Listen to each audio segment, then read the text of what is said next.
Hello everyone, I am Sneha Shalvi. हम लोग यहाँ पे पॉलिटी पढ़ रहे हैं। पॉलिटी पढ़ने के क्रम में हम लोग लास्ट लेक्चर में लोकल सेल्फ गवर्नमेंट के बारे में देखे थे। लोकल सेल्फ गवर्नमेंट में अर्बन और रूरल दोनों हम लोग पढ़ चुके हैं। The next topic that we are going to study is emergency. Emergency provisions के बारे में हम लोग डिटेल में पढ़ेंगे। कितने तरह का इमरजेंसी होता है, कहाँ इमरजेंसी लगता है, क्या पावर्स चेंजेस हो जाते हैं, तो उसके बारे में हम लोग थोड़ा डिटेल में भी यहाँ पे देखेंगे। तो सबसे पहले जिस तरीके से हम लोग पढ़ते हैं, कैसे पढ़ते हैं कि सबसे पहले आर्टिकल को एक बार देख लेते हैं। तो आर्टिकल का प्रोविजंस हम लोग यहाँ पे देखते हैं किस आर्टिकल में क्या क्या है। तो इट स्टार्ट्स विथ 352 और एंड्स विथ 360। तीन तरह का इमरजेंसी होता है। सबसे पहले कौन सा होता है? National emergency. दूसरा कौन सा होता है? स्टेट इमरजेंसी, जिसको कि प्रेसिडेंट रूल कहते हैं। और तीसरा होता है फाइनेंशियल इमरजेंसी। ठीक है। नेशनल इमरजेंसी किस आर्टिकल में होता है? 352 में। प्रेसिडेंट रूल किस में होता है? 356 में। और ये किस में होता है? फाइनेंशियल 360 में। आपको बस ध्यान रखना है कि +4 ऐड करते जाना है। ठीक है। 352 + 4 356, 356 + 4 360। तो ये तीन आर्टिकल आपको ध्यान रखना है।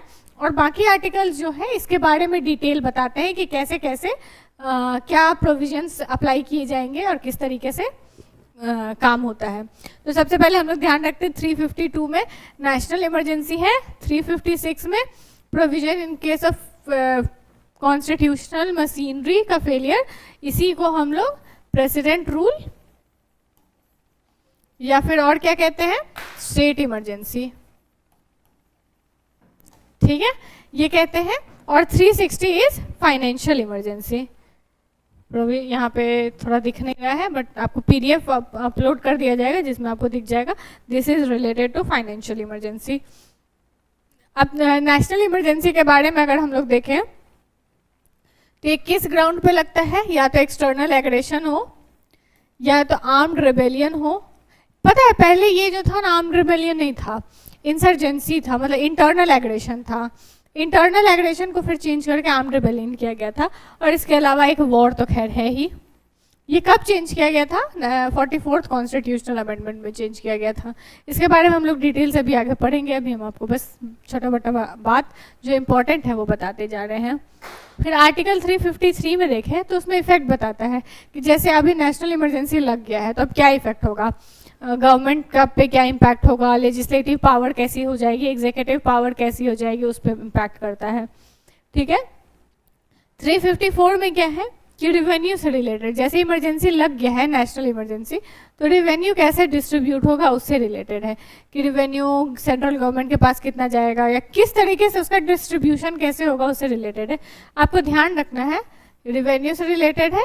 53 इफेक्ट से रिलेटेड है। 55 में है कि duty of union to protect state from external aggression and internal disturbance. ठीक है। 356 तो आप जानते ही, फेलियर ऑफ कॉन्स्टिट्यूशनल मशीनरी अगर होता है तो प्रेसिडेंट रूल लगाया जा सकता है। पहले ये बहुत ज़्यादा यूज़ किया जाता था, हालांकि अभी रिसेंट टाइम में कॉम्पेरेटिवली काफ़ी कम यूज़ किया जा रहा है। 357 में ध्यान रखना है कि लेजिस्लेटिव पावर किस तरीके से चेंज होता है जब आर्टिकल 356 लगता है। तो अब ये दो एक आर्टिकल है 358 और 359, ये बहुत ज़्यादा अच्छे से याद रखना है क्योंकि इससे डायरेक्टली इनडायरेक्टली क्वेश्चन पूछा जाता है। 358 में है कि फंडामेंटल राइट कौन सा है जो इमरजेंसी लगते ही सस्पेंड हो जाएगा, वो है 19। आर्टिकल 19 में क्या है? Freedom of speech and expression. उसमें 6 ABCDEF क्या है आप लोग बताइए। तो वो सारे आर्टिकल जैसे ही इमरजेंसी लगा वो खत्म, वो आर्टिकल आपके पास नहीं है।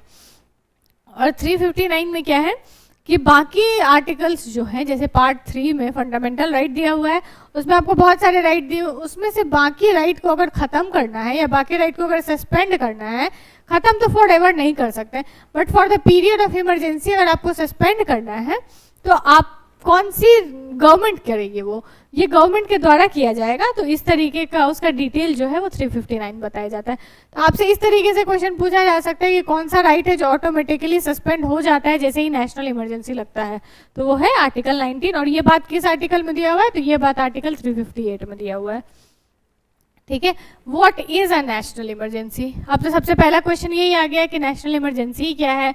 तो नेशनल इमरजेंसी जो है कि कोई भी ऐसा अनफोर्सीन सरकमस्टांस हो गया, उसको केटर करने के लिए हम लोग इमरजेंसी लगाते हैं कंट्री में, ताकि जितना भी मतलब, और इस समय क्या होता है कि जितना भी पावर डिवॉल्यूशन हो ये सब चेंज हो जाता है, कि सेंटर के पास जो पावर होता है वो ज़्यादा हो जाता है, स्टेट के पास पावर कम हो जाता है।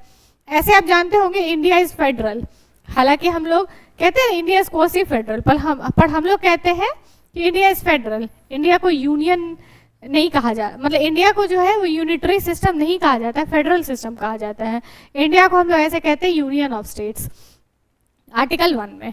तो इन जनरल तो हम जान रहे हैं कि इंडिया फेडरल सिस्टम है, पर when it comes to national emergency और when it comes to emergency per se, तो इमरजेंसी में क्या होता है कि जो इंडिया का कॉन्स्टिट्यूशनल फेडरल फीचर जो है या फेडरल फीचर जो है वो कॉम्प्रोमाइज़ हो जाता है, मतलब सेंट्रल जो है सेंट्रल गवर्नमेंट के पास अथॉरिटी बढ़ जाती है। तो इसीलिए ये थोड़ा फेडरलिज्म के अगेंस्ट है।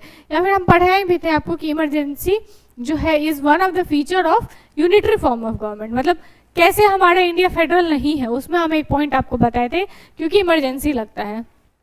तो ठीक है, अब हम लोग सबसे पहले देखते हैं कि इमरजेंसी कोई भी जब थ्रेट हो किसी भी एक्स्ट्राऑर्डिनरी सिचुएशन में, तो इस तरीके का हम लोग लगाते हैं, इंटरनल इमरजेंसी, एक्सटर्नल इमरजेंसी, या पूरे कंट्री में लगा सकते हैं, किसी स्टेट में लगा सकते हैं, स्टेट के किसी पार्ट में लगा सकते हैं, वो डिपेंड करता है।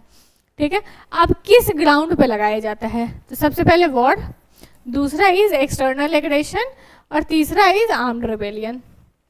एक्सटर्नल एग्रेशन में एक्सटर्नल इमरजेंसी लगता है, आर्म्ड रिबेलियन में इंटरनल लगता है। आपको पता होगा कि पहले जो था ना, आर्म्ड रिबेलियन जैसा कोई टर्म नहीं था, इसको हम लोग कहते थे इंटरनल एग्रेशन। जैसे इसको एक्सटर्नल एग्रेशन कहे वैसे इसको इंटरनल एग्रेशन कहे, पर इंटरनल एग्रेशन थोड़ा वेग टर्म हो गया। तो मतलब मान लीजिए 10 आदमी प्रोटेस्ट कर रहे हैं तो आप उसको इंटरनल एग्रेशन करके नेशनल इमरजेंसी लगा दीजिएगा। तो इमरजेंसी जब हमारे यहाँ लगा ना, यूज़ हुआ ना जब इंदिरा गांधी गवर्नमेंट के समय में, तो इसको थोड़ा मतलब स्ट्रिक्ट किया गया। नेशनल इमरजेंसी का प्रोविजन अभी हम बताएंगे, वो थोड़ा स्ट्रिक्ट है as compared to president rule and financial emergency, क्योंकि इसका थोड़ा मिसयूज हुआ है। तो अब अगर हम लोग इसमें देखें तो इसमें इंटरनल एग्रेशन को हटा के आर्म्ड रिबेलियन कर दिया। मतलब जब तक एग्रेशन या धरना दे रहा है या कुछ भी कर रहा है पर वो पीसफुल है तो आप नहीं लगा सकते हैं नेशनल इमरजेंसी।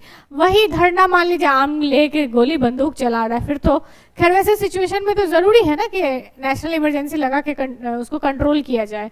तो इसलिए थोड़ा स्ट्रिक्ट भी किया गया, पर थोड़ा रूम दिया गया है कि आप अगर कुछ दिक्कत होता है तो आप केटर कर सको, उस दिक्कत को सॉल्व कर सको। तो उसके लिए वॉर, एक्सटर्नल एग्रेशन और इंटरनल और आर्म्ड रिबेलियन। ठीक है, और ये आर्म्ड रिबेलियन वाला चीज़ कब आया था? 44th कॉन्स्टिट्यूशनल अमेंडमेंट में आया था। ठीक है, the term armed rebellion replace by internal disturbance by 44th constitutional amendment act 1978। ठीक है, अब देखिए डिक्लेयर कौन करेगा इमरजेंसी? प्रेसिडेंट करेगी। प्रेसिडेंट कैसे डिक्लेयर करेगी? तो on the advice of council of minister. पहले ऐसा नहीं था, पहले क्या था ना, प्रेसिडेंट डिक्लेयर करेगी, एडवाइस। अब एडवाइस दिए कि नहीं दिए पता है? कहानी ऐसा सुनने को आता है कि जब इंदिरा गांधी गवर्नमेंट ने इमरजेंसी लगाई थी, नेशनल इमरजेंसी, तो फिर प्रेसिडेंट को पता भी नहीं था।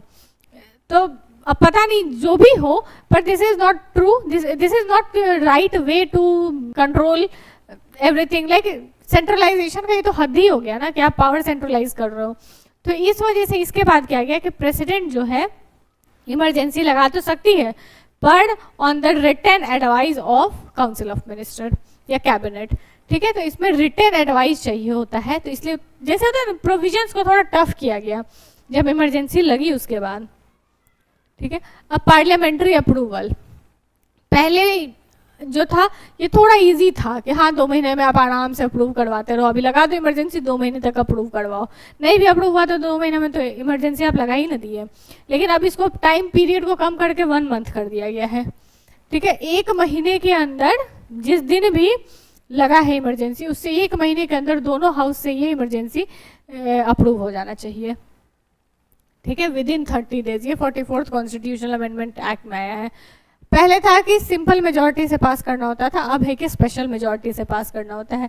ड्यूरेशन जनरली 6 महीने का होता है, पर आप इनडेफिनिट टाइम तक बढ़ा सकते हो, पर 6 महीना करके। अभी लगा है 6 महीना के लिए हुआ, फिर 6 महीना बाद फिर अप्रूव करवा लो, फिर 6 महीना के लिए हो जाएगा, 6 महीने बाद फिर अप्रूव करवा लो, इस तरीके से चलता है। रिवोकेशन प्रेसिडेंट किसी भी समय बोल सकती है कि अब अभी से इमरजेंसी जो है वो नहीं लागू है, ठीक है। और या तो ये तो प्रेसिडेंट खुद से बोल सकती है, नहीं तो अगर लोकसभा ये प्रपोजल ले आए, ये रिजोल्यूशन ले आए और सिंपल मेजॉरिटी से भी बोल दे कि इसको नेशनल इमरजेंसी को हटा दीजिए, तो हटा दिया जाएगा। अब ध्यान दीजिए, लाने के लिए आपको 1 महीना के अंदर स्पेशल मेजॉरिटी से पास करवाना है, और जाने के लिए बस आप लोकसभा में सिंपल मेजॉरिटी से भी पास करवा दो तो उसको कहेंगे कि ठीक है इमरजेंसी खत्म हो गया। अब हम लोग देखेंगे इम्पैक्ट्स के बारे में, क्या क्या इम्पैक्ट होता है जो हम लोग पढ़े थे ना 353 आर्टिकल में।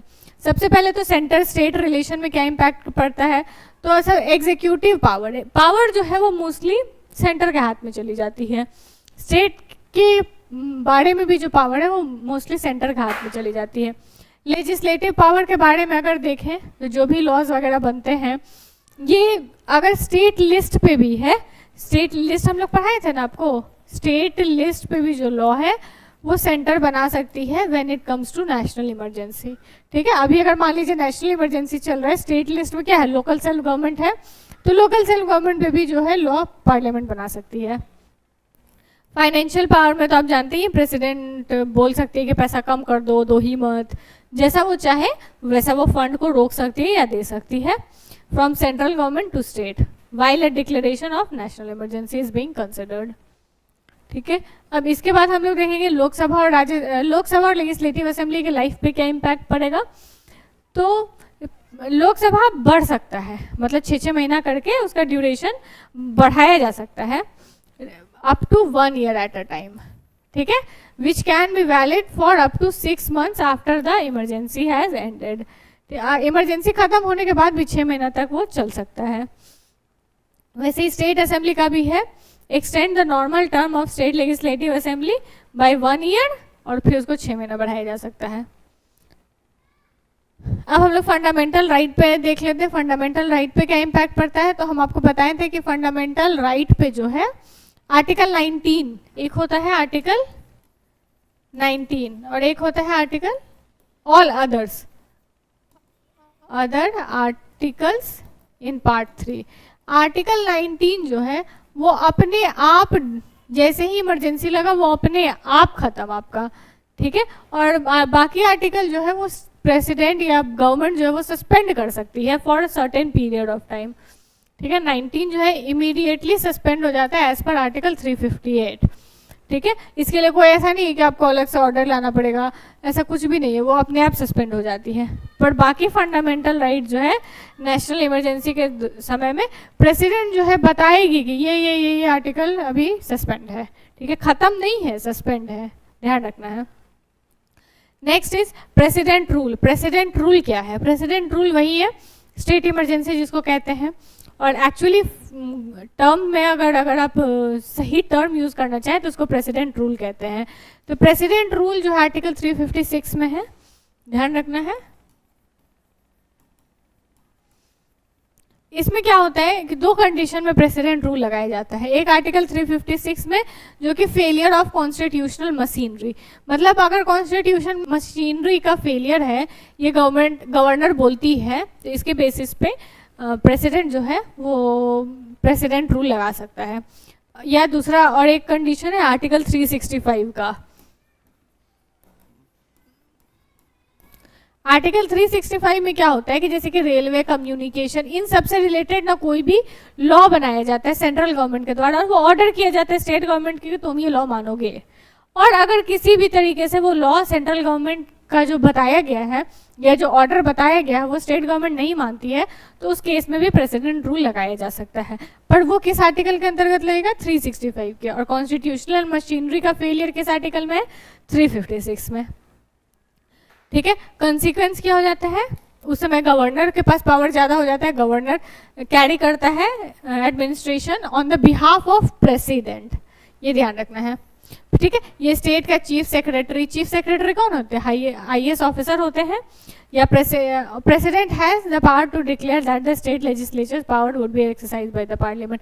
मतलब इस केस में भी अगर प्रेसिडेंट डिक्लेयर करती है कि स्टेट गवर्नमेंट का जो पावर है वो पार्लियामेंट डिक्लेयर करेगी, पार्लियामेंट यूज करेगी स्टेट लेजिस्लेचर का पावर, तो वो कर सकती है, पर वो प्रेसिडेंट के डिक्लेरेशन के बाद। कॉन्स्टिट्यूशनल प्रोविजन क्या है अभी हम आपको बता दिए आर्टिकल 356 में, फेलियर ऑफ कॉन्स्टिट्यूशनल मशीनरी, और 365 में अगर in accordance with the law जैसे रेलवे कम्युनिकेशन के लिए नहीं बनाती है तो। फिर पार्लियामेंट्री अप्रूवल एंड ड्यूरेशन, इसमें वही 2 महीना वाला है जो पहले था, इसको नहीं चेंज किया गया था कि 2 महीना के अंदर इसको अप्रूव करवा देना है सिंपल मेजॉरिटी से। फाइनेंशियल इमरजेंसी में भी सेम ही चीज़ है, आपको बस ध्यान रखना नेशनल इमरजेंसी में 1 महीना के अंदर सिंपल मेजॉरिटी से नहीं स्पेशल मेजॉरिटी से। नेक्स्ट इज फाइनेंशियल इमरजेंसी जो कि आर्टिकल 360 में लगता है। इसमें भी वही है कि 2 मंथ के अंदर सिंपल मेजॉरिटी से इसको पास करवाना होगा। ये इनडेफिनेटली लास्ट कर सकता है आफ्टर बीइंग अप्रूव्ड, जब तक इसको कैंसिल ना किया जाए। इसमें ये ध्यान रखिएगा, ये जब तक इसको कैंसिल ना किया जाए तब तक ये रहेगा। Financial emergency by God's grace हमारे कंट्री में आज तक नहीं लगा है, ठीक है। इसका कोई फिक्स या मैक्सिमम टर्म नहीं दिया हुआ है। विथड्रॉ जब भी प्रेसिडेंट ऑर्डर कर दे कि ये खत्म हो जाता है तो खत्म हो जाएगा, ठीक है। इफेक्ट्स क्या हो जाता है कि देखिए ऐसे ही जनरल आप जानते होंगे चार्ज एक्सपेंडिचर के बारे में, या जैसे सेंट्रल गवर्नमेंट के एम्प्लॉय का सैलरी है, जज का सैलरी है, ये सब जो है ना उनके अगेंस्ट नहीं, कम नहीं किया जा सकता है कभी भी। When it comes to financial emergency तब उनका पैसा जो है वो कम किया जा सकता है, क्योंकि हमारा कंट्री इमरजेंसी के सिचुएशन में है ना, पैसा नहीं है तो अब सबका पैसा काटा जाएगा ना। वो ऐसा तो नहीं है कि अब वो चीफ जस्टिस हैं तो उनका नहीं काटा जाएगा, इलेक्शन कमिश्नर है तो उनका नहीं काटा जाएगा, ऐसा कुछ नहीं। उस समय सबका पैसा काटा जा सकता है, ठीक है। Pay benefit to certain classes of state employ जो भी हम बता रहे थे। यूनियन का जो एग्जीक्यूटिव पावर है ना वो स्टेट के फाइनेंस में भी हो जाता है। स्टेट का फाइनेंस भी जैसे अभी स्टेट का फाइनेंस अपना है, वो डिसाइड करेगी वो कैसे खर्चा करना चाहती है, पर फाइनेंशियल इमरजेंसी के टाइम में सारा पैसा यूनियन का हो जाता है। और कोई भी फाइनेंशियल बिल या मनी बिल इस समय में प्रेसिडेंट के अप्रूवल के बिना लागू नहीं हो सकता है। Supreme court and high court जज as well any other class of employ, उसका बेनिफिट भी रिड्यूस किया जा सकता है, क्योंकि इमरजेंसी का सिचुएशन है ना। अब इमरजेंसी के सिचुएशन में आप अगर पैसा नहीं कम मतलब सब लोग कंट्रीब्यूट करेंगे ना। मान लीजिए एक ऐसा सिचुएशन है जहाँ पे सबको दिक्कत हो रहा है तो पूरा कंट्री थोड़ी थोड़ी कटौती करेगी तो शायद कंट्री फाइनेंशियल इमरजेंसी से बाहर आ जाए। हालांकि वी विल ऑलवेज प्रे कि ऐसा सिचुएशन ही ना आए। तो this was all about emergency. अगर हम लोग एक बार उसको रिवाइज करें तो 352 से 360 तक है। 352 में क्या है? National emergency. 356 में है स्टेट इमरजेंसी जिसको कि प्रेसिडेंट रूल कहते हैं, और 360 में है फाइनेंशियल इमरजेंसी। इसमें आगे एक इम्पॉर्टेंट आर्टिकल ध्यान रखना है 358 जो कि आर्टिकल 19 को सस्पेंड करवा देता है, और 359 में अदर फंडामेंटल राइट्स के बारे में है कि उसको सस्पेंड किया जा सकता है। बाकी 353, 54, 55 में है कि किस तरीके से इम्पैक्ट होगा जब भी सेंट्रल गवर्नमेंट इमरजेंसी लगाती है तो। सो आई होप आपको इमरजेंसी के प्रोविजंस क्लियर हो गए होंगे। आई होप आपको सब कुछ समझ में आ रहा होगा। Thank you and have a nice day.